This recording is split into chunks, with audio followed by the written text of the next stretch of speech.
This is how manipulative the pastor, Bruce Goddard, is of this entire situation. He manipulated me the night I told him because he said, if we call the authorities, you're going to lose your school, your Christian school. You're going to lose the bus ministry you work in. We could lose the church. So you're instantly guilted into silence. You are blamed for everything. So you're blamed for them leaving. You're blamed for what happened because you're the girl. So somehow you seduced them. He told my parents that the deacons voted to not call the authorities. Then he tells the deacons the authorities have already been called. Mm-hmm. You just have to decide if we tell the church.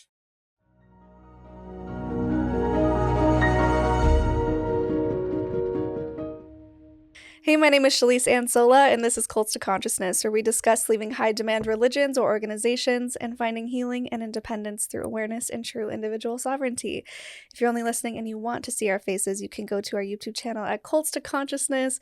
It always means so much when you're writing those words of encouragement for our guests. They do read the comments, and it helps boost the algorithm so more people can become aware of these dangerous groups and start taking a stand against them. So today's guest, this is going to be a second part. We've already had her on to tell the first part of her story. Don't worry, we will fill in the context in case this is the first video you're watching. You don't have to go back and watch the first one, but you can if you want additional context. So in the first episode, we're focusing on the IFB, the Independent Fundamental Baptist Group. This is a guest who was on Let Us Pray documentary on HBO Max, or I think they go by Max now. And it really talks about how these survivors, these victims of assault, were silenced within the church, pushed aside, victim blamed, really, really awful things, guys. And so we really want to shine a light on what is going on in these groups, what is still continuously going on, and with our guest story specifically, how she was able to get justice after 30 years. And we're going to get into more of the weeds of her story since we did kind of cut it off at a middle point. So before I say any more, let's just bring her on. Thank you so much for joining us, Kathy Durbin. Thank you for having me again. Yay! We were talking for about an hour and a half, and I was like, oh my gosh, there's still so much to get through, and I didn't want to rush through the end. So I'm so happy that you're willing to come back and share the rest of your story. Yeah, of course. Yeah, so the first episode, tell me if I missed anything, but we really dive deep into your upbringing, what it was like, the rules of the IFB. The first, I would say 20 minutes, really get into detail as far as what you had to go through and the rules that you had to live by. And also the specific school that you were sent to for a year that was basically like a prison camp. All of the horrible treatment that you received there. And then once you got out, really being preyed on by someone within the church who was also a teacher at the school, correct? The IFB school? Correct. Okay, and so where we left off, you had been consistently assaulted by this man. He was taking advantage of you. You went in and finally said, okay, this is enough. I need to tell somebody about this. And then you were blamed and shamed for it. So I think where we stopped is you were having a conversation with the preacher's wife, and I don't know if conversation is even the right word. It seemed from what you were telling us that she was just yelling at you and calling you all of these names for tempting him or for doing the wrong thing when it was absolutely not your fault. So I'll just give you the floor to take it from there. Yeah, it was definitely not a conversation. It was just Pastor Goddard wanted to go talk to both Paul Fox and his wife, I guess, and my parents. He just had me sit with his wife, and she felt apparently that it was her responsibility to chastise me. So she basically just called me every name, dirty name in the Bible, whore, harlot, homewrecker. How could you do this and ruin someone's marriage? And I think I said this when we recorded before, but I think the biggest emotional response that I can remember about that time is this huge amount of relief I had felt when I had finally told Pastor Goddard what was happening. It was like, oh, finally someone knows. I don't have to deal with this anymore. I knew I was going to be somewhat in trouble. I did not know I was going to get entirely blamed, but just the fact that it was done was so relieving to me. And then within minutes, an hour, I don't know how long after I was talking to him, he had me go sit with his wife, but it was like, I'm now being ripped up one side, down the other for having ruined someone's marriage. And I just remember going from total relief to instant regret on why did you tell? Oh my God, you should have not told. What did you do? And I just knew it was like the biggest mistake I had ever made was coming forward about being abused. Right. And you were 15 or 16 when this happened? I had just turned 17 when I told. But it had been going on for a while. Yep. So it started when I was 15. It was actually before, it was the summer or fall of when I was 15. Then the following May, I turned 16. And then the following May, I turned 17. And this was June 3rd. And so May 24th is my birthday. So this was May 3rd or June 3rd. So I mean, it was like literally a week and a half, 2 weeks after I turned 17. Yeah. I just remember thinking I should not have said anything. I should have just let it keep happening because this was going to be way worse than what I thought it was going to be. Pastor Goddard came home a couple hours later, or maybe an hour later. I don't know. I kind of feel like time stood still during that time. And he came in and he told me to come outside onto the balcony. It's probably midnight, 1 a.m. And my stepdad is out there and my mom is by the car and my stepdad yells, "Get in the car." And I'm like, oh my God. I remember Pastor Goddard said, "I have one more thing I need to ask you." And I said, "Okay." And he said, "Are you pregnant?"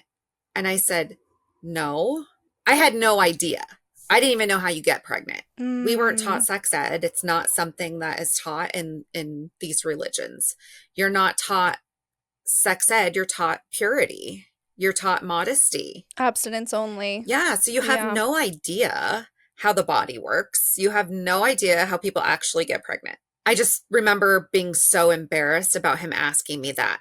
But looking back, that's how I know he knew we had sex, because he literally asked me if I could be pregnant or if I was pregnant. And so for him now to say, "I didn't even know you had sex," is just a flat out lie. Because if you didn't think we did, why would you ask that? That makes no sense. I was taken home by my mom and my stepdad. Nobody said anything. I just went to bed when I got home. We had 2 days left of that school year. And of course, we went to school at the church. I normally would drive myself, but my mom dropped me off at school. And I remember just hanging around with the teenagers. And then we go into school. We say our pledge to the Bible, pledge to the flag, pledge to the Christian flag. And then we sit down. And I don't remember who it was, but somebody came up to me and said, "You're supposed to go to Pastor Goddard's office." I said, "Oh, okay." So I go to Pastor Goddard's office, which is pretty much right outside the school room. It was like this corner of a garage. But across this little, what would be a driveway, I guess, was another like double wide, which is where our school was. So I went out, came down the stairs, went over by his office, knocked on the door. He said, "Come in." And then he was just like, I said, they said I need to come here. He's like, "Yeah, you're not going to school." And I'm like, "Oh." He's like, "We're going to talk in here." And so we sit down and I'm like, okay. I don't know what he asked me. I have no recollection of much about those next 2 days, but I spent 2 days in his office. He would say stuff, but then a lot of it didn't make sense. So my big thing was I wanted to talk to Paul Fox. Yeah, your abuser, right? That's his name. Because I wanted him to know why I told. Because I felt like at that time I loved him like a father. I loved his wife and their boys. And so I wanted to tell him why I told. So I said, "I want to talk to him." And Goddard said, "No, you can't talk to him. Treat it like a death." Oh. And then I was like, what? I did not know what that meant. I had never lost a family member. So I just did not know what he meant by that. Now I feel like he meant just pretend he doesn't exist because you're not talking to him ever again. Mm-hmm. But I didn't know what that meant at the time. It was confusing to me. I remember there was a lot of phone calls that day. He talked to Dr. Hiles. He talked to Charlie Craze. They both owned Christian Law Association, so his partner, I guess. But David Gibbs was out of town at the time. So Charlie Craze is the one that dealt with my abuse. I know he talked about getting a emergency deacons meeting together, and just he would come in and out. He would talk to me some. He would make me play preaching tapes. So like for 2 days, it was either him talking to me or preaching tapes playing. And I was in his office. I wasn't allowed to be at school. And then after school would be over, his wife would take me home and drop me off. And I just remember thinking she was trying to be nice and be like, oh, so how was your day and whatever. And I just remember thinking, what? Like, you just literally lit into me last night and now you're going to be nice? Like, it was so confusing to me. And when I got home, I had a list of chores I had to do. So we had a horse and I had to paint the tack barn. We lived on an acre and our house was kind of on a hill in the corner of it. So I had to weed the hill all the way around our house. I just had this list of things I had to do. And when I came home from school, my entire room was destroyed. Everything had been gone through. There would be like school pictures where Paul Fox was cut out of it. I think they were looking for anything that had to do with him or anything any picture he was in. They didn't take the whole picture. They just cut him out of the picture, which I was like, okay, I still know he was in the picture. It just seemed weird. And I still to this day have pictures, like class pictures that he's in and stuff. So I'm not really sure what they were looking for or whatever, but I had to clean that up. I was definitely in trouble. Like, I knew I was in trouble. I don't remember having a conversation at all with my mom or my stepdad about it. I do remember, I think it was Saturday of that week because I got through those next 2 days. And then Saturday, I believe it was Saturday, it could have been one of the evenings. I have my memory is very spotty in that time frame. Mm-hmm. And I think just because I had been through this trauma, and so I was just surviving. But there was a call and it was Charlie Craze and he asked to talk to me. So my mom talked to him first and then he talked to me and he asked me, do you want to press charges? And I said, no, I love him, but I want to talk to him. And he's like, well, you can't talk to him. And if you press charges, we're not representing you. We'll represent him because we don't represent laymen. We represent pastoral staff. So my mom gets on the phone and talks to him. And I think she said she wanted to press charges.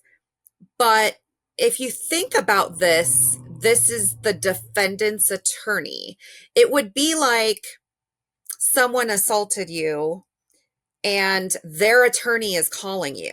Yeah. So it's complete with like witness tampering, basically. Yeah. But my mom talked to him. I think she said yes, that she wanted to press charges. And he said, well, we won't represent your daughter. We will only represent Paul Fox because he's the pastoral staff and we only represent church and ministers.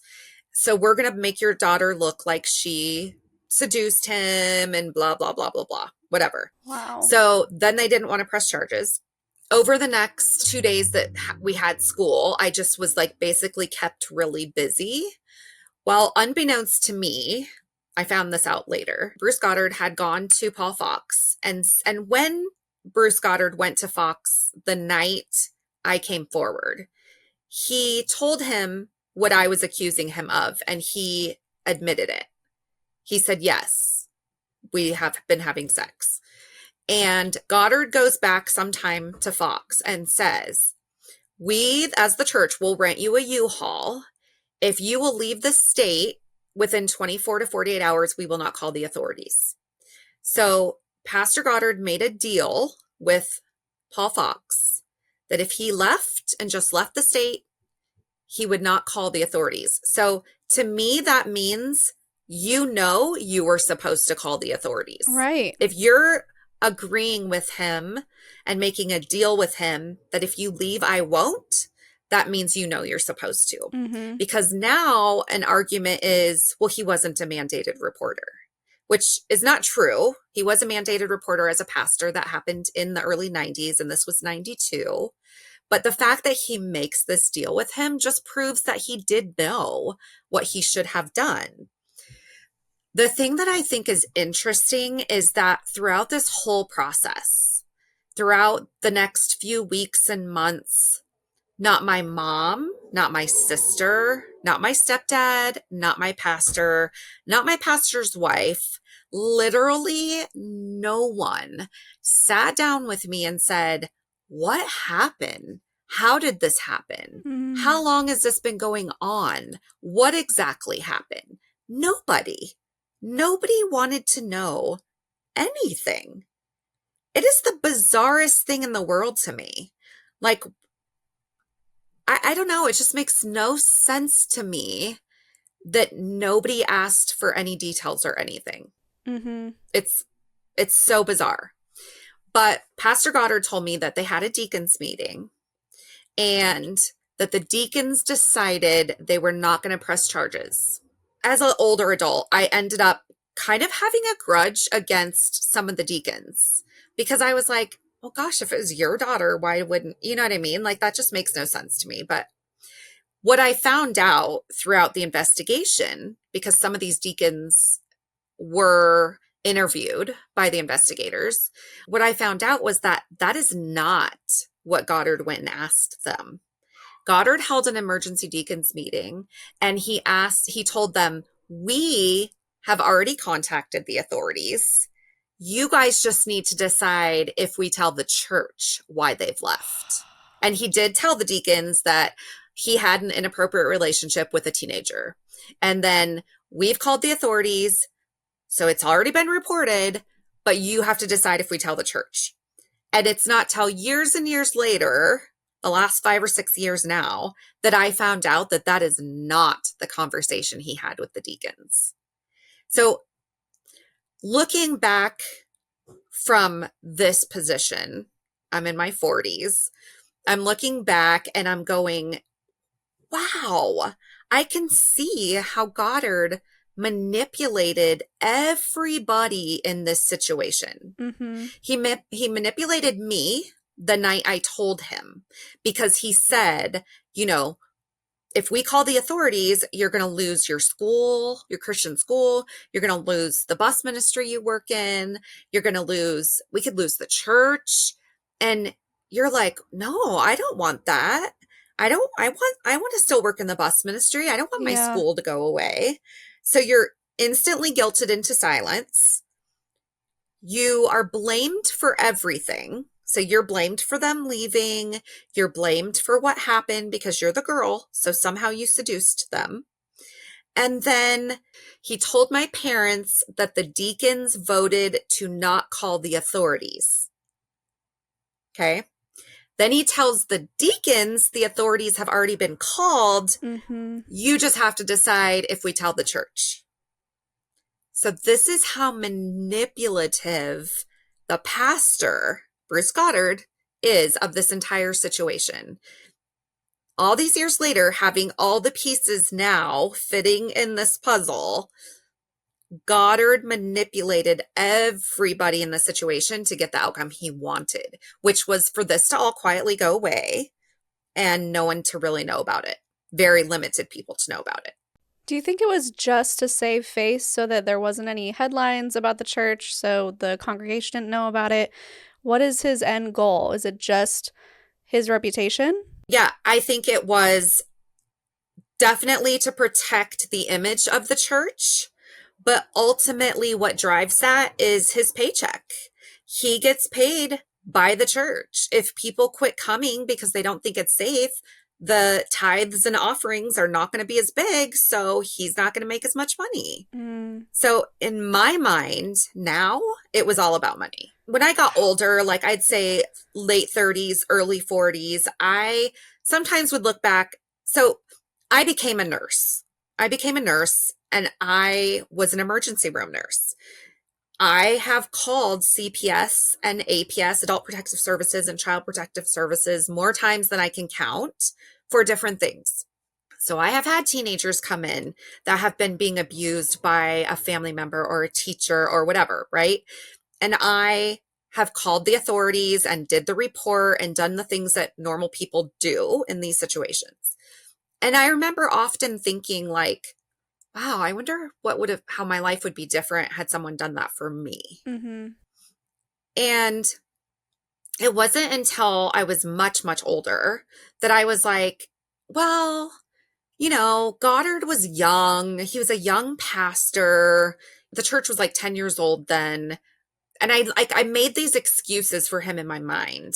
Let me backtrack for just a minute. During that time, my sister was dating her high school sweetheart, Victor Montero. Victor was in our youth group. My sister was she's 18 years. She's 17, 18 months older than me, but she's 2 years older than me as far as school goes. So she graduated when I was a sophomore. So then I had 2 years left with her in Bible college. I had 2 years of high school left. Well, her and a whole bunch of people that age, but her and Victor went off to Bible college to Hiles-Anderson, where everyone from our church went. So when all this came out, my junior year of high school, at the end of my junior year is when all this came out. My sister, having been dating Victor for a very long time by then, he knew how everything got handled. He knew how Goddard moved them out of state, how they didn't call the authorities, how they elected not to tell the church why he left. Like he saw all of this firsthand, right? 5, 6 years later, I want to say in 96, Victor was hired. He had married my sister and he was hired as the youth leader. I think initially he was hired by the church as the, like, not an assistant pastor, but an assistant of some way. Like he was going to run the bus ministry and help do things. But he ultimately, within a very short amount of time, became the youth pastor. Victor, like most of these guys, are outgoing, fun, just very personable. Everybody's kind of drawn to them because they have that outgoing kind of personality.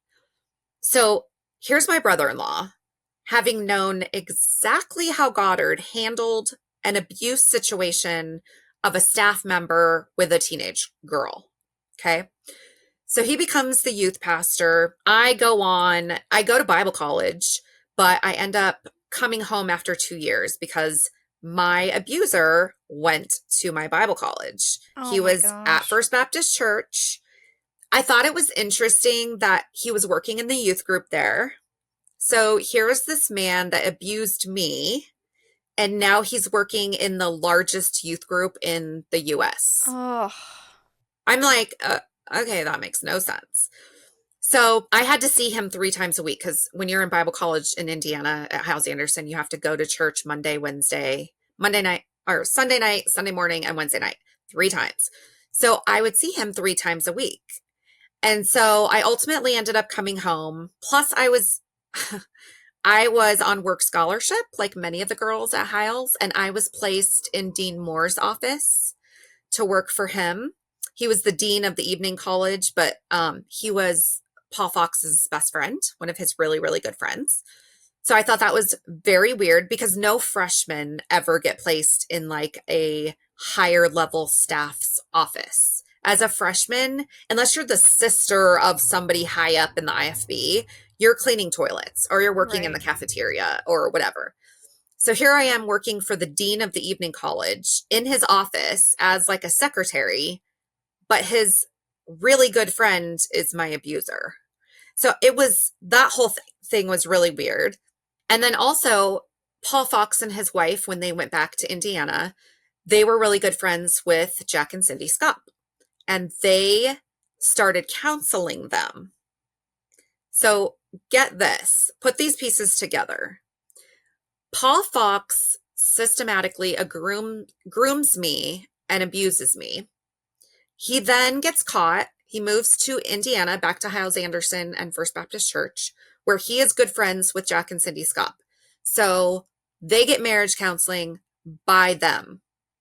10 years later, Jack Scott is arrested for doing the exact same thing to a teenage girl that Paul Fox did to me. Wow. Were these counseling sessions or were they writing a playbook? I think that is just so weird that there were so many similarities between Jack Scott's abuse of this girl and my abuse by Paul Fox. Yeah. And that he had counseled him. I think that's so bizarre. So my brother-in-law becomes the youth pastor and things are fine for like 15 years. There was a lot of behavior by my brother-in-law that would have been not allowed, like squirting girls with hoses, so their clothes, their shirts are wet, tackling a girl to the ground, playing football or something. But everybody would always say, oh, that's Victor. That's his personality. Oh, it's just Victor.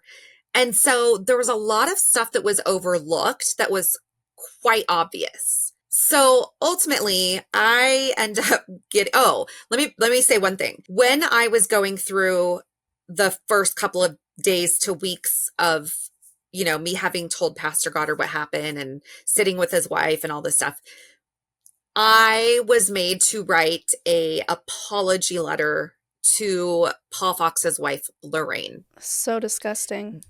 Yeah, they had me write a letter apologizing for ruining their marriage at 17. I know. I look back on that and I just think, wow, it's so mind-blowing to me. Yeah. I'll jump back to my brother-in-law. So Victor's the youth pastor. He's the youth pastor for like 15 years. There's things that go on that are questionable, but they all say, oh, it's just Victor. It's Victor. It's his personality. Oh, it's just Brother Victor. In there, I get married. I start having kids. Another reason why you can say that the Independent Fundamental Baptist is a cult is because if you are not in the cult or attend the cult, you aren't in your family's lives. Like our extended families were not really in our lives because remember, you stop going as your, Christmases come up and birthdays that you would normally go to is you're having all these messages every year about how, well, do you really want your kids around Uncle Bob who smokes? Or do you really want them where there's going to be alcohol? And so you start pulling away from these things that aren't super mandatory to where you're not attending family events anymore. Mm-hmm. Or you've gotten your family to come start attending the church and they are also pulling away. So we weren't super involved with our extended families. So I knew, even as an adult, I attended that church. And if I didn't attend, I would not be able to be in my family's life. So even as a single adult, I attended the church. I didn't go all the time. I didn't go 3 times a week like you're supposed to, but I did attend. And then when my husband, we got married, we went, I think it was like an Easter or something. My sister and my brother-in-law invited him and he was like, okay. And he would always say like, this kind of feels like a cult. Wow. And I would be like, well, I mean, I can see why you would say that, but it's really not. And that's what I would say, like to defend it, because what do you say? This is where I grew up. It's not a cult because you really do not see it until you leave it. Yeah. So we started going there. Our kids were going there.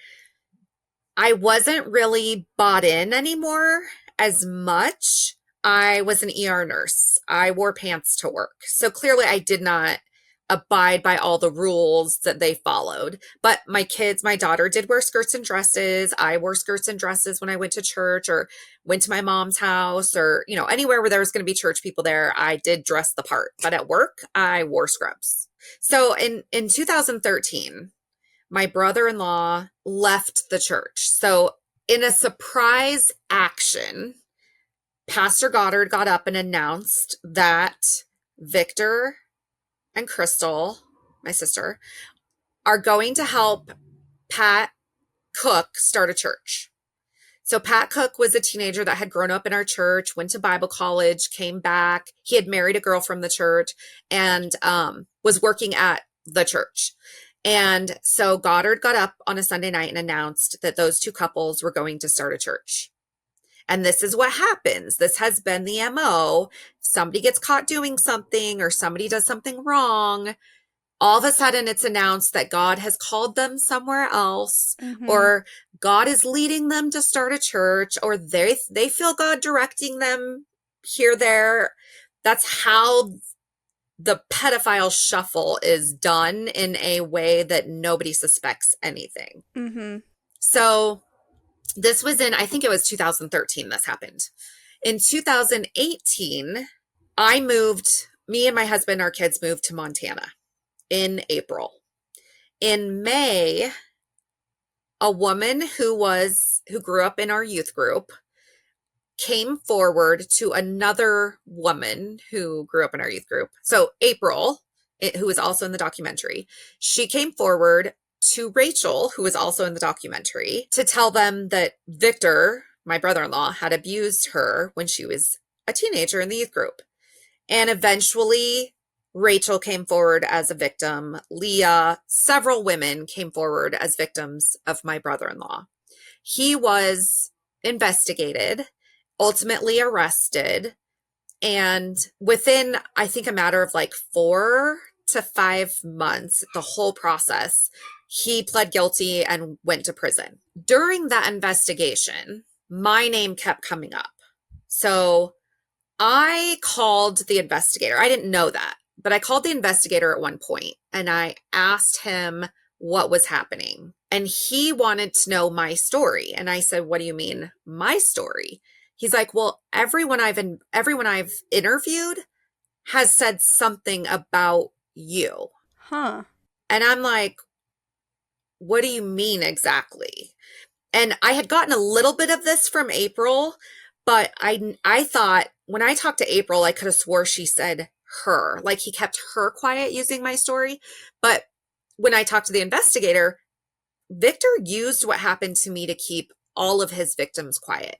So Rachel was really close to her friends. She loved her friends. That's what was important to her. And so he told her, "If you ever tell anyone, you're going to lose all your friends just like Kathy did." And they all knew who I was because I still went to church there. Right. And then April was very close to her family. And so he told April, "If you ever tell anyone, if I ever get caught, you are going to be the black sheep in your family, just like my sister-in-law, Kathy." And so he had systematically used what happened to me to keep all of his victims quiet. And literally every victim I have ever talked to, and there are many, they have all said they knew who I was because Victor had mentioned me. Oh my and that gosh. something that happened to me would happen to them. And was that really the case for what he was saying as far as being ostracized? Did you continue to be punished by your friends and your family for something that wasn't your fault as years went on? Yeah. So going back to being a junior in high school, it was the end of my junior year when I told Pastor Goddard what was happening, and then Paul Fox left. The next year, I was a senior, and we go on a senior trip. And I remember there was only originally 6 of us in our senior class. Remember, we go to this tiny Christian school. So there was 3 boys and 3 girls. So when it came down to our senior trip, only us 3 girls and one of the guys was going. And Pastor Goddard at that time always did the senior trips. He would take the group up the coast, do fun things, whatever. I remember my mom dropped me off at Goddard's house. We were waiting for everybody to arrive. We were going to be going on the senior trip that morning. And I remember him saying to me, "If you can't get that look off your face, you should stay home." And I was so taken aback. Like, what? I did not understand what he was saying. I knew I didn't want to be alive. I had cried myself to sleep every single night that year. So now looking back, I can say 100% sure I was depressed, and that was probably the look on my face, but I had no idea what he was talking about, because in that community, in that cult, mental health, it doesn't exist. You are not allowed to have depression or anxiety. That doesn't exist. If you have a head problem, it's a heart problem. You're not praying and reading your Bible enough. There's literally a sermon that you can find on YouTube where Goddard says, it's a clip, where Goddard says, if they want to jump off the bridge, let them. It'll clean out the gene pool. Oh, wow. That is his feeling about mental health. So I was sexually abused from 15 to 17, cry myself to sleep every night for a year. And when he gets alone with me and I look sad, he says, if you can't get that look off your face, you should just stay home. Absolutely zero support, zero help, zero therapy, just completely alone at this point. Yeah. And honestly, there was no compassion or empathy or anything from anyone. Oh, Nobody was allowed to know. So it was a huge secret. The people that did know, like my two best friends that were on this trip with me, were no longer my best friends. And it was as if everyone knew I had something to do with the Foxes leaving, but they didn't really know what. And so I was blamed, and everybody loved the Foxes. They were very outgoing. And so I was blamed. So we go on this senior trip. The girls stay in one hotel room, the boys stay in another. And so we go in the first hotel, and these two girls decide to lock me out of the hotel after all my stuff is in the room. oh my gosh. So I am locked out of the room all night.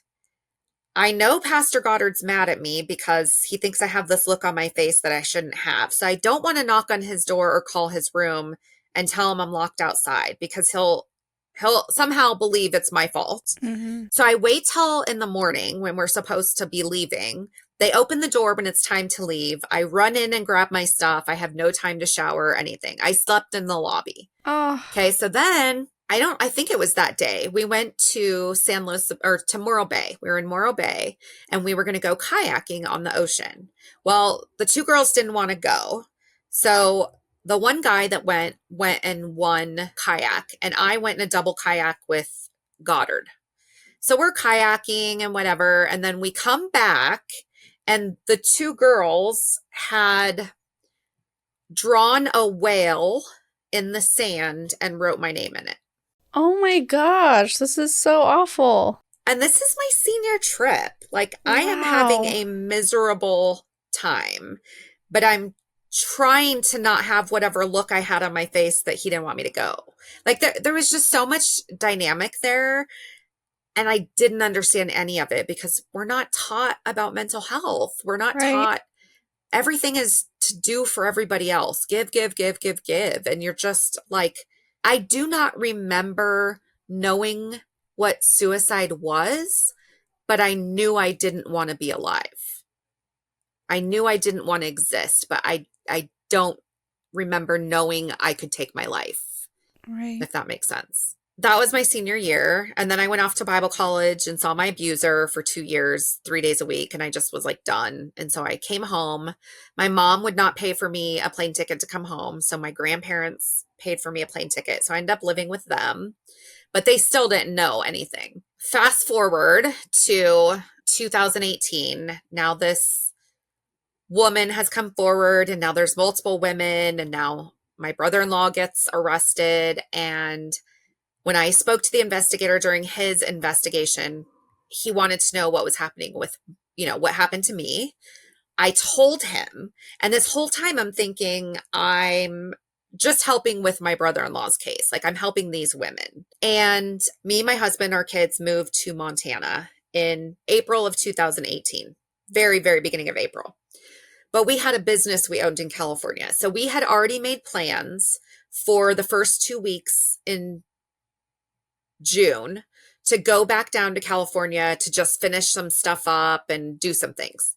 So we go down there, we're staying at my parents' house, and we get in really late Friday night. I think we landed at like midnight. So by the time we got to my mom's, it was like 1:00 in the morning. So we wake up a little bit late, and my mom says, well, I'm going to go have breakfast or lunch or something with Mrs. Goddard because I haven't been going to church because everybody wants to talk about what's happening with Victor and Crystal, and I don't want to answer questions. So I'm going to go see Mrs. Goddard and blah, blah, blah, blah. And she goes, I don't know if you know everything that's going on. And I said, well, I probably know more than you do because April's attorney has already called me. I had talked to April's attorney because April wanted me to tell them what happened to me, because this would be another case of Goddard not taking action. Yeah. And so my mom said, well, do you care if I tell Tammy Goddard? And I said, I don't care what you tell her. So she goes to lunch with her. And Tammy says to my mom, with this investigation, Kathy's story may come up.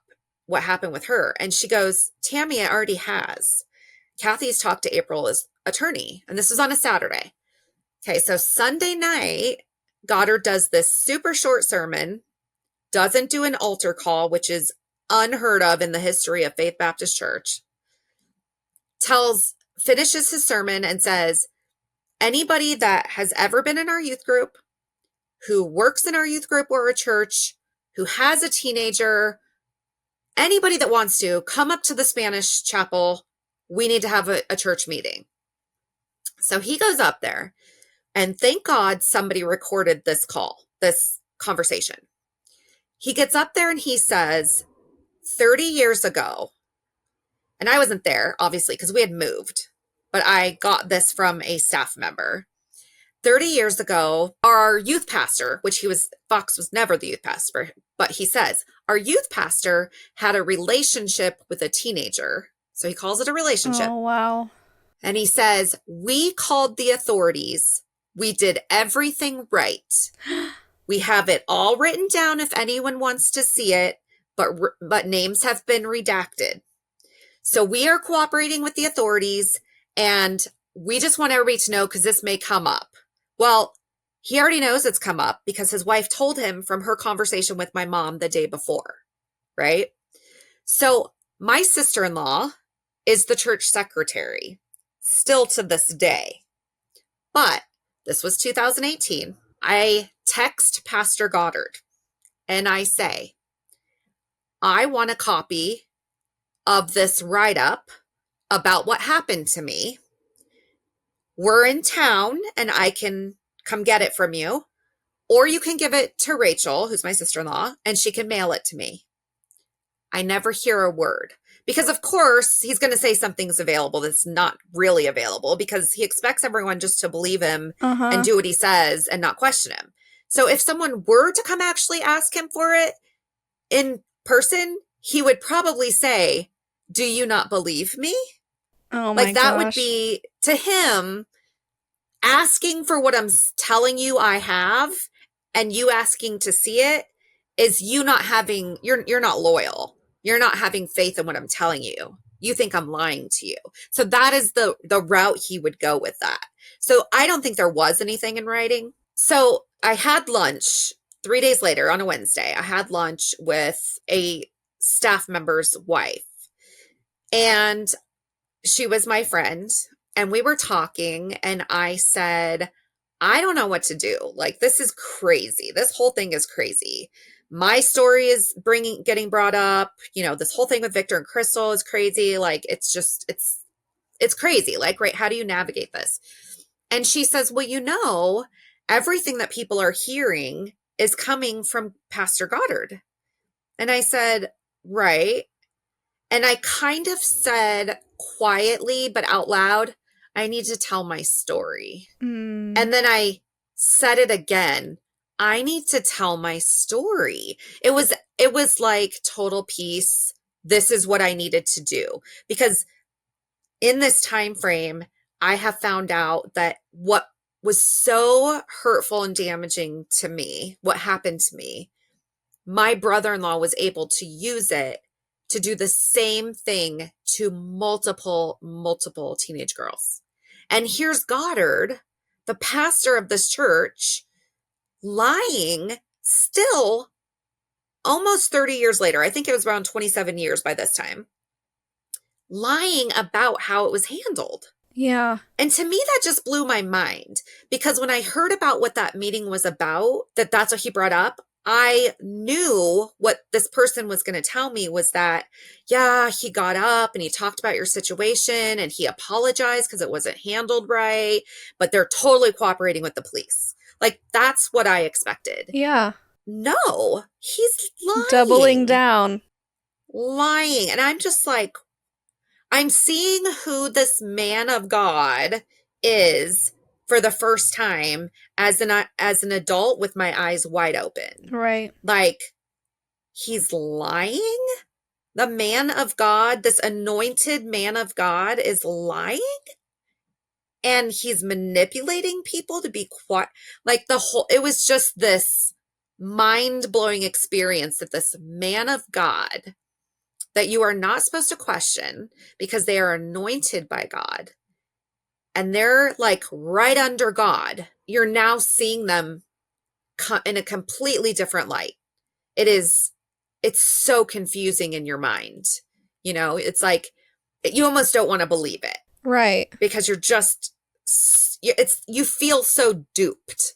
Like, I have followed this man for 40 years of my life thinking he was like right under God, and he's been lying and manipulating, and you just feel really duped, for lack of a better word, because you're just so shocked that you could be sucked into something like that. Well, and on top of that, this betrayal that you're experiencing, I'm sure you were taken back to those feelings that you had when it all first came out, when it all happened to you 30 years before that. How were you handling this emotionally? I imagine it was extremely difficult hearing almost a repeat of your story with all of these young girls. To me, my situation was very isolated. It was a one-time thing by a man that came to our church that was a bad person, and I happened to be vulnerable, and he got away with it. Hearing that my brother-in-law did the same thing and that he used what happened to me. In my family, I was the black sheep. I knew that. I knew that to be true, even though I wasn't like outwardly called that. There was nothing I could do that I felt like was good enough that my parents were proud of me. And my parents, I'm talking about my mom and my stepdad. There was just not enough that I could do to make them proud. And my sister and brother-in-law were in the ministry serving God.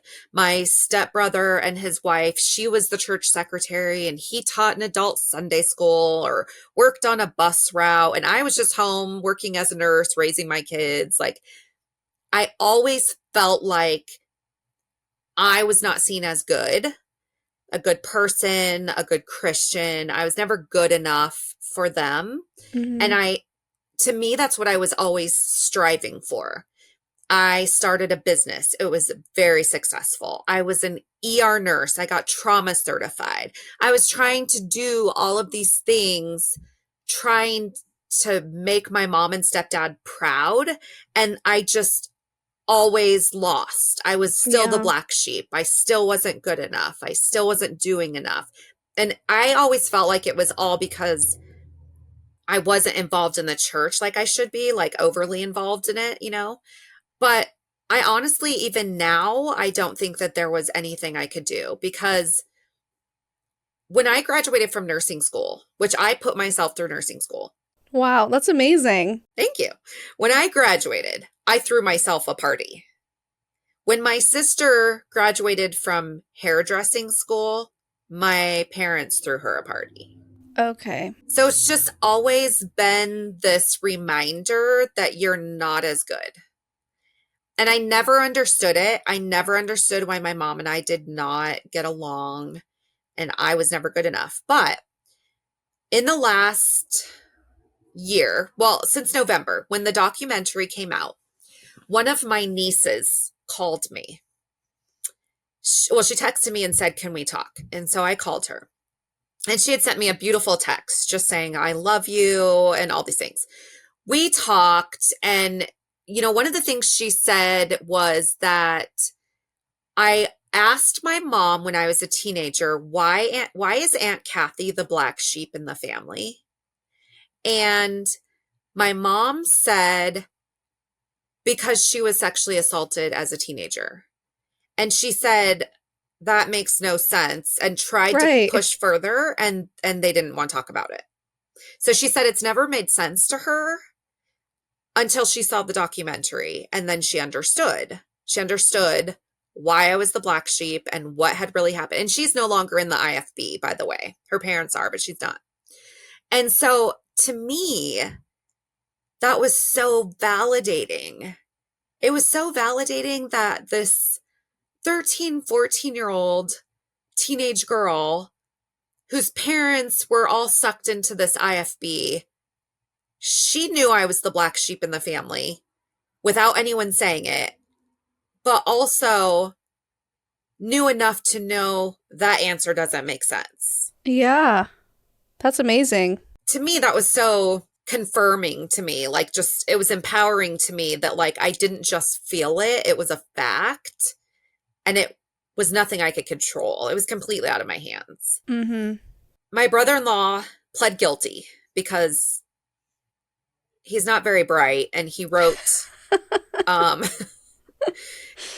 I don't know. I think through some of this investigation, I just think, oh my God, are you guys that dumb? How did you get away with what you did? Like, I'll give you an example.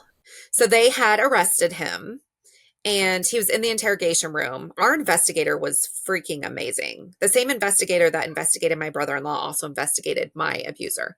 And he was just phenomenal. He sat my brother-in-law down and became like a friend to him, which I guess a good investigator would, right? And he just said, tell me about your job. Tell me, like, what was it like being a youth pastor? Blah, blah, blah, blah. Oh, that must be hard. Da, da, da, da. And he's like, you know what? Let's just take care of this today. Let's just get this taken care of. I know that you're sorry for what you did, and, it makes sense, whatever he said. He played him, and he said, I'm going to give you a piece of paper and a pen, and I want you to write each of these girls an apology letter, a That's sincere apology. brilliant. Be specific about what you're apologizing for, and let's just take care of this today. So, of Oh course, my my gosh. retarded brother-in-law sits there writing apology letters to all his victims. Detailed confessionals. Yes. Oh my God. And then I'm like, well, what the heck's taking so long? If this goes to trial, this is ridiculous, because he wrote the evidence. Yeah. Plus they had some recorded phone calls. So he ends up, after like 4 months of being in court and different things, he pled guilty. Well, one of the things I had to do, because my case was so old, when I filed a police report and they were investigating, the investigator said, would you do a pretext phone call? And I said, what's a pretext phone call? He's like, it's where you call him, meaning Paul Fox. Now, this is from 27 years ago. He's like, you call him and you talk to him about your relationship or what happened to you. And I'm like, what? I'm not understanding what the problem is here. Like, what? I don't understand this. Why am I doing this? Like, he doesn't want to talk to me. I haven't talked to this dude in 27 years. He lives in Pennsylvania. Well, I guess this is an actual thing. If either the crime is really old and they want to make sure the victim's like really wants to follow through with this, or they don't have any evidence, so they're trying to get evidence.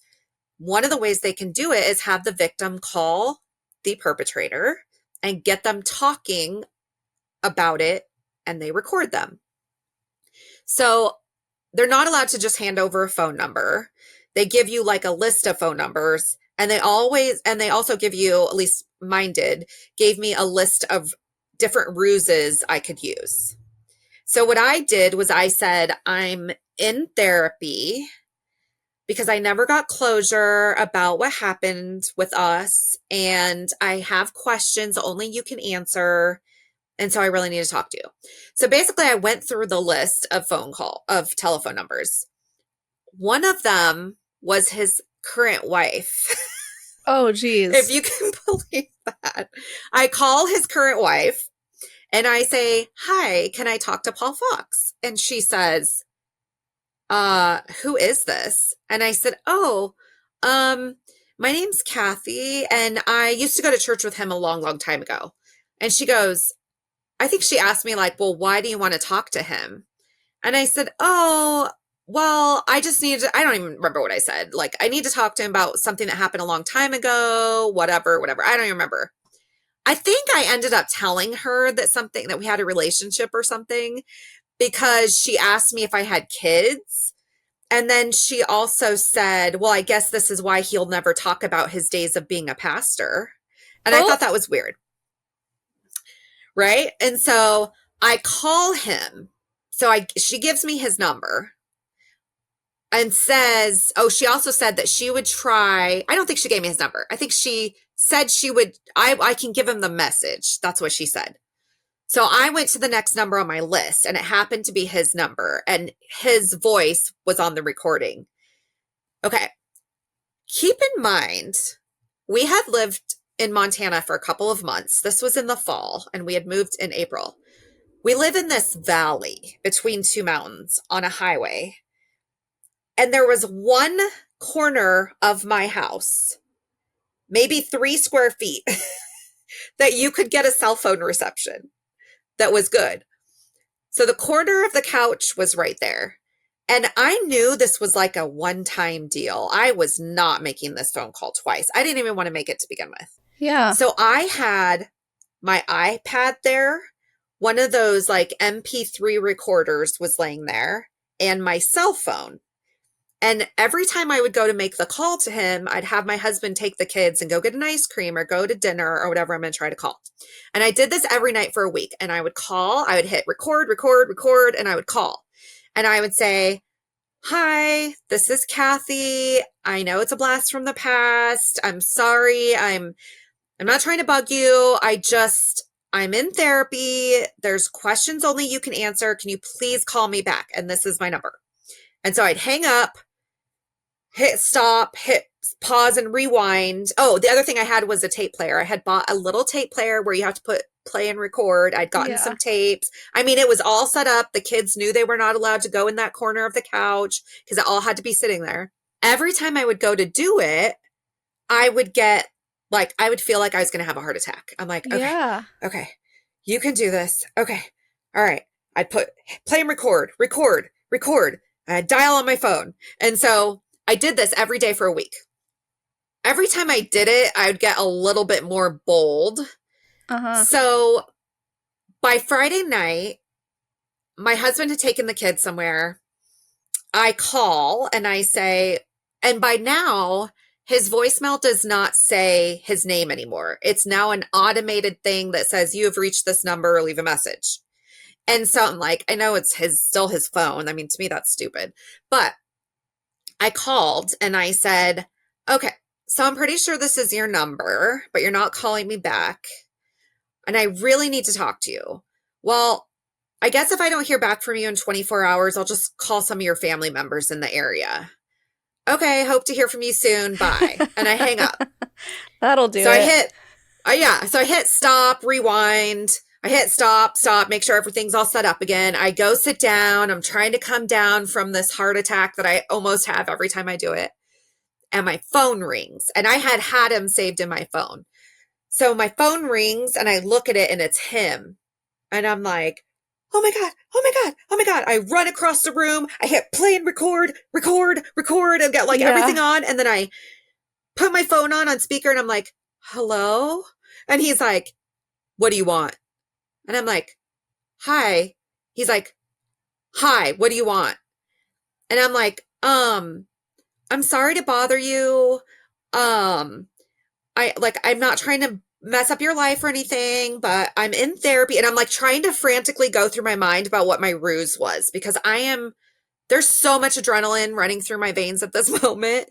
And so I tell him, I'm in therapy, I'm trying to get closure, and there's just questions only you can answer. I'm sorry to bother you, blah, blah. He's like, well, what? And I said, well, I guess first of all, did you love me? And he goes, no. He goes, I really cared about you, but I loved my wife and boys. And I'm like, oh. And then I said, well, why me? Out of all the girls in the youth group, why me? Now, if you have any sort of brain cells, you're going to say, well, I didn't pick you, or it just happened, or whatever. No, he goes on to tell me why he picked me in this recorded call.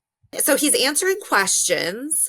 And then all of a sudden, a few minutes in, maybe 5 minutes in, he says, well, when we moved from California back to Indiana, I started working for FedEx. I think it was FedEx. He's like, and I fell and hit my head and I don't remember anything. And I'm like, oh, after he's just talked to me about things, he doesn't remember anything. So he goes on this whole victim mentality thing where he's the victim, blah, blah, Yeah. blah. And, Lorraine left me.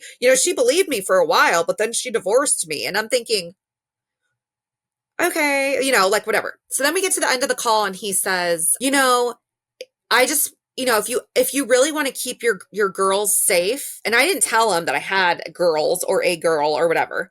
He just said, if you really want to keep your girls safe, you'll never let them go to church. And I'm like, what? Oh. He's like, no, really. If you want to keep your daughters safe, don't ever take them to church. And I'm like, okay. And then he goes, maybe we'll talk again sometime. Oh. And I laughed like out loud. And he's like, no, really. And I'm like, okay. Like, I was just like, dude, I don't even want to be talking to you right now. Yeah. But what was interesting is I asked him about his conversation that he had the night that Goddard came and told him that I had told Goddard that what was happening. He said, oh, well, he just said that you had said we were having sex, I think is what he said. He said, oh, well, he just told me if I leave the state right away, that they won't call the authorities. So I kept that deal. I made that deal and I never talked about it again. So I kept my end of the bargain. That was his verbiage for how he talked about this deal that Goddard made with him. To me, that is a huge picture of how Goddard knew this was a crime and did not report it. And he made a deal with the perpetrator, which in hindsight, I remember I texted my investigator and I said, I did it. And he's like, did what? I made the phone call. He's like, what? No way. Like, I guess people won't do it. But I mean, I had nothing to lose at this point, And so 2 investigators went to went to Pennsylvania and there's this, I don't know how much you want me to go into this because there's just, it's up to you. You tell me. Well, I know there's so much to this story and I don't want you to have to cut anything out. So we have about 20 minutes. So as much as you want to say, to let us know what actually ended up happening and then obviously leave time for how you're doing now and how you got out of it. I guess I'll skip that part.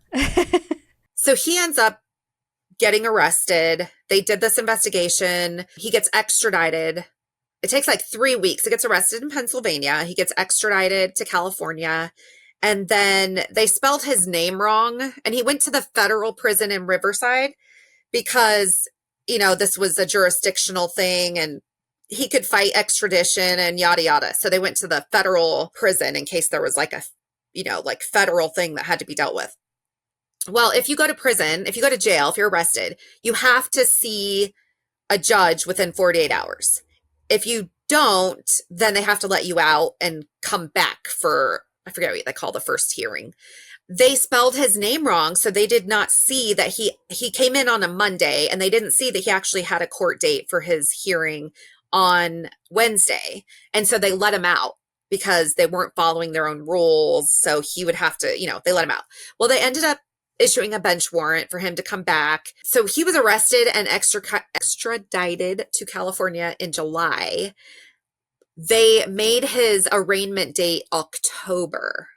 So first of all, I was kicking myself for not going to California in July and seeing him like in custody in an orange jumpsuit. Like it was almost like because I was so separated from it because I was in Montana, it was almost didn't feel real. Yeah. And even the page that comes out in the paper, the Lake Elsinore Sheriff's Department or Riverside County Sheriff's Office always posts this person has been arrested. These are why. It's an open investigation. If you have any information, call this number.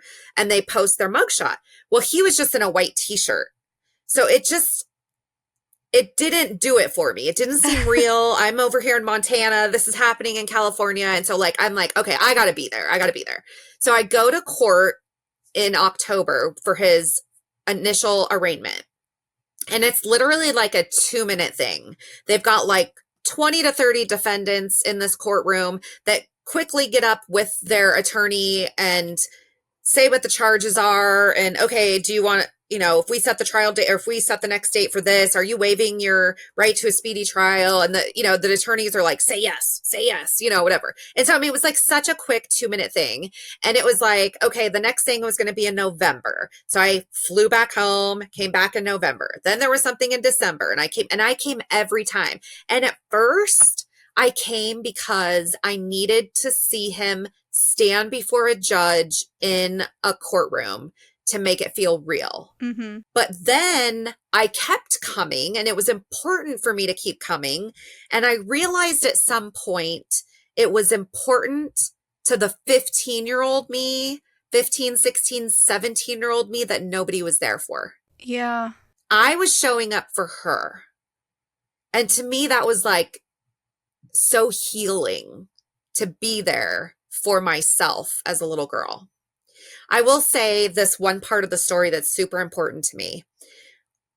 I did not realize that I had been chasing this approval from my parents my whole life, my whole adult life, until the day I got a call from the district attorney's office. And it was a victim advocate. And she said, is this Kathy Durbin? Yes, this is so-and-so. I'm a victim advocate with Riverside County District Attorney's Office. And I had been waiting for the call where they were going to say, we're not pressing charges. I'm sorry. It's been too long. I knew this was not going to go through.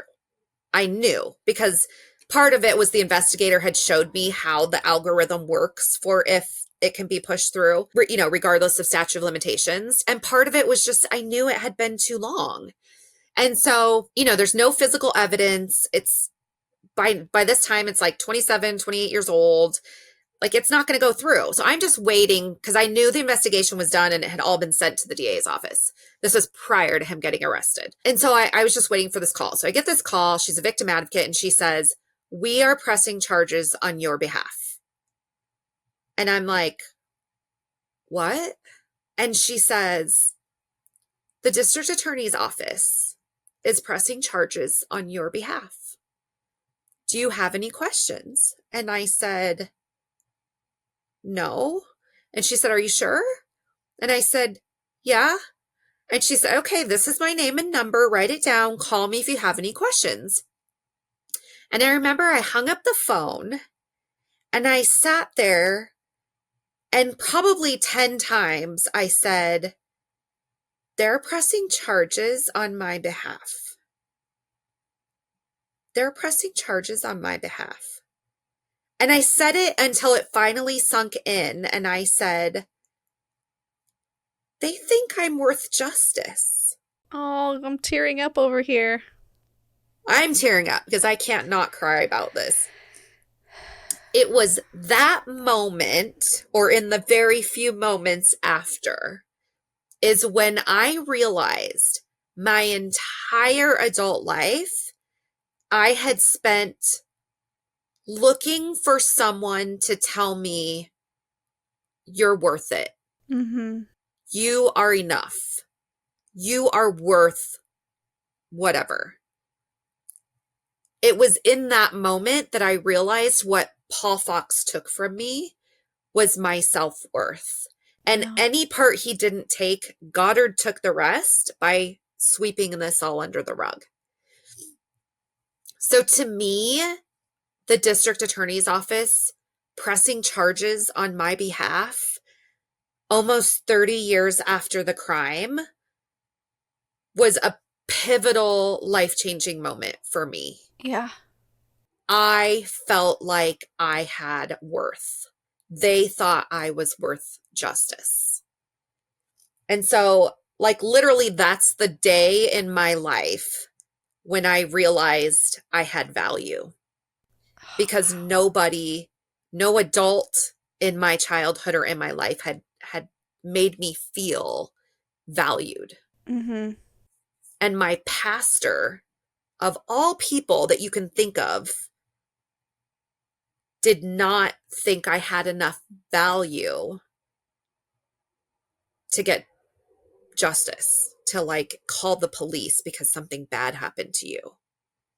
Because instead, he would rather keep the reputation of the church and keep his income coming in. Mm-hmm. I mean, that's pathetic. It's so disgusting. Wow, what incredible validation to get that, to Yeah, hear that phone call. that was huge. Is that what really shifted your whole life as far as moving away from the IFB, or had you already distanced yourself mentally at that point? It had been coming for sure. Yeah. Distance from the environment and from those people is what like takes the filters off your eyes. You Yes. start seeing things very clearly. Quickly, you realize, oh shit, I was in a cult. You're like, Yeah. that is legit a cult. And so it really just takes separation. But to get people to separate is so hard Mm-hmm. because they all have sucked in so much doing what they think is the right thing. They've left their family, their friends, their jobs, their schools, their anything that's not involved in the cult is no longer part of their life. So when they do feel like I should leave, they literally have to make the choice to leave everything. Mm-hmm. And so people just aren't willing to do that. Nobody wants to be out there on an island by themselves. And so if you do get that separation, even if it's for 30 days, your eyes, the veils start coming off and you Yep. realize you were in a cult. It's crazy. Isn't it wild how obvious it is once you leave and you can look back and Yes. go, oh, wow, how did I not see that? But when you're in it, it's just literally impossible until something, Mm-hmm. usually it's a big event, an emotional thing, someone passes away or abuse happens or something that has to kind of jostle you awake for a second. Right. And that's what it takes to get you out, is just this emotional moment. You instantly feel stupid because you're Yeah. like, how was I sucked into a cult? I'm smarter than that. But then you also look at like how good do you have to be at manipulation to get all of these people to follow you without question? Yeah. Like Bruce Goddard is freaking great at manipulation. Like unbelievably great. It's crazy to me. Something interesting that happened during the whole court process was if you get arrested, you or your defense attorney can make a deal with the district attorney's office. So let's say you have a felony charge against you. You can go and say, okay, well, I'll plead guilty if you make it a misdemeanor, or I'll plead guilty if you say no jail time, right? So you can make a deal. Well, our DA's office was not willing to give Victor or Paul Fox a deal because they said you held a position of authority. You abused minors. Like they were not, Riverside County District Attorney's Office is not willing to give pedophiles a deal, which I think is phenomenal. Yes. And just a shout out for Jerry Fall, and it's PFOHL. He is running for judge this March, so please vote for him. He's phenomenal. He was my district attorney. You can, though, go to the judge and ask for a deal because the judge is an independent person and they can give you a deal. So the day of the preliminary hearing, which a preliminary hearing is where you call in the main witness, which was me, and any other witnesses like the investigator, and they put them on the stand. And then until the judge hears enough that they decide, yes, there's enough to go to trial, and they set a trial date, or they say, no, there's not enough. So we're going to dismiss the case. So January 8th was the preliminary hearing, and Paul Fox's attorney decided to go see if the judge would give him a deal. Now, this judge knew nothing about us because we had been in this arraignment court. So this is the first time we're before a trial judge. And this trial judge basically just looks at the two charges that were on him, hears from the DA and the defense argue a little bit until he finally says, okay, this is what I'll offer. And he offered him up to 1 year in jail, 2 years probation, registered sex offender for life. He took that deal. Well, when you take a deal, or there's a sentencing, so they scheduled a sentencing for April. Once they schedule a sentencing for a defendant, that prompts a probationary hearing. So what they do, or a probationary investigation. So then a probation department starts investigating the crime. They investigate what he did, how he did it, who he did it to. They talk to me, family members, witnesses, victims, like whatever. And they get a clear idea of what happened, because for every penal code crime, trust me, I've learned so much about the law. It's ridiculous. But every penal code in California has a 3-tier punishment for it. It could be a light sentence because you're a first offender. It could be a medium sentence because you can't learn your lesson, or it can be a really harsh sentence because there's special circumstances. Most people get sentenced, if they're a repeat offender, they're somewhere in the middle. But, if there's special circumstances, they'll get a harsh penalty, or if you get a really easy judge that day, you get a lighter sentence. But there's this leveled system. So part of the probationary department's job is to look at everything and go back to the judge and say, this is our report. This is what we recommend. Mild, medium, harsh, and why. So when we got to sentencing day, there's another little piece in here. On January 8th, we were supposed to go in the courtroom since he had gotten a deal, and they were going to put it on record. And so we go in there, and the judge comes out and he says, okay, so this is the matter of People versus Paul Fox. You're being charged with this crime and this crime. Do you understand these crimes? Yes. Do you plead guilty? Yes. Do you plead guilty to both? Yes. Whatever. This is your signature. Yes. Okay. But he came out and he's like, okay, so it sounds like she was 15, maybe 16. They had a relationship, blah, blah, blah. And I'm like, I'm sitting on the edge of my seat going, what is he talking about? Yeah. A relationship? I've never met this judge in my life. I'm supposed to be having a preliminary hearing. Now you've given him a deal and you're calling it a relationship. Like, I was livid. So we get out of there. It goes on record. We get out of there. He sets the sentencing for April. And I ended up calling him later. I called him and I said, I'm pissed. I am pissed. What the heck was that judge doing? He goes, hold on. It's like he has to seem impartial, because if he doesn't seem impartial, then on sentencing day, the defendant can go, well, you were already against me or whatever.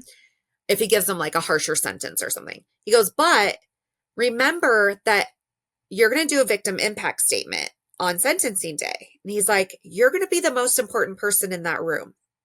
That day is all about you. Tell the judge why you didn't like what he said. Tell him what happened, whatever. Okay, well, I spent the next 4 months doing just that. I did a 10-page victim impact statement. So we go to sentencing day. And before it ever gets started, we're sitting in there and I think it was the bailiff comes out and he tells them the judge wants to see counsel in chambers. So the DA and the defense, they go into chambers. Jerry comes out, he gets me, and I'm like, oh my God, what now? Because I felt like every time I went to court for something, it turned into something else. So, and we're several years in by now of going to court almost monthly. During COVID, it was every few months. So we go out into the hallway and he says, the judge is throwing out his deal. And I'm like, oh, he said he got the probation report and the probation department recommended the harshest sentence for each one. And so he is changing his sentence to up to 18 months in prison. And jail is different than prison. If he goes to prison, supposedly that's harder. But so 18 months in prison and registered sex offender for life. And I said, okay. So that means he would serve like 9 months in prison because they always serve like half. I said, can we just say 2 years and call it a day? And he's like, no, there's no going back and forth. If he takes this deal, that will be his deal. Or if you don't like this, I will go tell him you want to go to trial. He said, keep in mind, because of COVID, you will go to trial in 2 years. And Oh. I'm like, no, I'm done. Fine. The sentence is fine. Because at this point, it had been a couple years already, and I was just done. So we go back in, they talk to the judge, he takes that new deal, and then, so we wait for them to enter that into paperwork and all that, whatever. So then we get started, and the DA had told me at some point, the judge will ask if you want to do a victim impact statement. That's when you say whether you do or you don't. And also keep in mind, there's media in there. There's cameramen, there's reporters, because this is the second person arrested from the same church. And so it's not just like you and your family in this room. Yeah. In this courtroom. So the judge comes out, it gets called to order, and he says, does the victim want to make an impact statement? And I'm like, dang, I'm like first, so I'm like, all right. So I get up there and I start my victim impact statement. I started with, my name. I knew there were parts I was going to cry through my victim impact statement. The first line of my 10 pages was, my name is Kathy Durbin and I am the victim in this case. And I started crying. And I knew I was in trouble because I cried through the next 10 pages. But initially, all I did was thank the DA, thank my investigator, Tony Pilato, for being amazing heroes that would help me get justice after 30 years, because by this time it was 30 years. And then I said, and I don't know verbatim what I said, but I basically said, Your Honor, on January 8th, you called what happened to me a relationship. It was not a relationship, and your words matter. I said, this victim impact statement is long. It's 10 pages. And I was told by the DA that I would be the most important person in this room. But I'm not, Your Honor. I'm not. You are. Because today, you could decide what my innocence was worth. And so I read the next 10 pages, and I got done, and I went and sat down. And then the judge said something like, thank you for that. And then he said, counsel, I need to see you in chambers. And I'm like, what the fuck? I'm like, what? What is happening now? What a roller coaster. I know. And so right in front of me is my investigator, and right next to her is my victim advocate. And they're both like, you're a badass. You did your job. And I'm like, but what does that mean? So a little while later, the judge comes back out. They call court to order again. And he said, in light of the victim impact statement, I was not aware of special circumstances in this case, so I am not sentencing this defendant because I'm not happy with the sentence I gave him. It's not enough. And so we will reschedule the sentencing. Wow. So I got the judge to change his mind. That's amazing. Which was phenomenal because no one in that courtroom had ever seen a judge do that. The DA, the defense, the reporters, my victim advocate, no one, they all know that judges have the power to do that, but no one had ever seen it done, which I think was so amazing. He ended up this was April, he ended up finally getting sentenced in September and went to prison. And it was just crazy to me that after 30 years that you could get justice. Yeah. Are you able to say what the sentence was? There were 2 charges. He got 2 years for each one, but he was able to serve them together consecutively. No. Concurrently? Concurrently, yes. So he served them concurrently, and then he got out early for overcrowding because of COVID. So he spent less than a year, just under a year in prison. So, I mean, honestly, no amount of time would have been enough because I truly believe that victims of sexual abuse as a minor get a life sentence. It literally affects you the rest of your life. Yeah. So unless they're doing life in prison, which sometimes they do get that sentence, that it's just not enough. So you take what you can get. But there is power in the fact that someone says to you, And specifically someone in a position of authority, like a judge or a district attorney's office, says to you that you are worth justice, that this was wrong and this should not have happened, because the adults in your life have failed you. Yeah. Your pastor, your person that represented God to you, failed you. And so there's something powerful to a girl that was abused and hearing that you deserve justice. Wow, what an incredible story. I'm so glad that you were able to get that justice because it's not very common Yeah. and that you had to go through that and 30 years later. Wow, I'm sure you were thinking this was in the past and then for it to just pop up like that again and to actually get that validation, I'm Yeah. sure was so incredible. And now you're out telling your story. You're on this documentary, Let Us Pray, which everyone should go check out on HBO.